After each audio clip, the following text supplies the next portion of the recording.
शिवाजी महाराजांनी हा तह झाल्यानंतर मुघल जेव्हा जेव्हा जिथं जिथं बोलवतील तिथं तिथं आपलं सैन्य घेऊन जायचंय आणि मुघलांच्या वतीने लढायचं ही अट होती. आणि या अटीचे नंतरचे परिणाम म्हणजे नेतोजी पालकर आणि शिवाजी महाराजांचे झालेले विवाद. पन्हाळा त्यावेळेस परत आदिलशाहीकडे गेलेला होता. पन्हाळा घेण्यासाठी म्हणून शिवाजी महाराज आणि नेतोजी पालकर दोन वेगवेगळ्या दिशेने यायचं. एका पर्टिक्युलर दिवशी तिथं तळाशी पोचायचं, हल्ला करायचा आणि पन्हाळा घ्यायचा. शिवाजी महाराज वेळेत पोचले आणि नेतोजीची वाट बघतात. नेतोजी आला नाही दुर्दैवाने. शिवाजी महाराजांना आता हल्ला करण्याशिवाय पर्याय राहिला नाही. हल्ला केला शिवाजी महाराजांनी आणि 1000 मावळे कापले गेले आणि शिवाजी महाराजांना परत माघार घ्यायला लागते. शिवाजी महाराज माघार घेऊन बघा म्हणजे नियती कशी असते.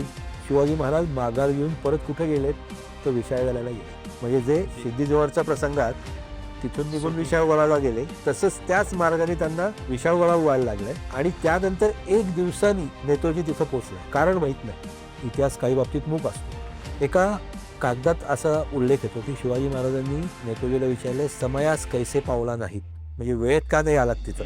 पुढं असं लिहिलेलं गेलेलं असतात की शिवाजी शेवटी नेतोजी म्हणले, आता तुम्ही कुठले राजे आणि आम्ही कुठले तुमचे सरदार, कारण पुरंदरचा तह होऊन गेलेला आहे, तुम्ही आता मुघलांचे बांधली का.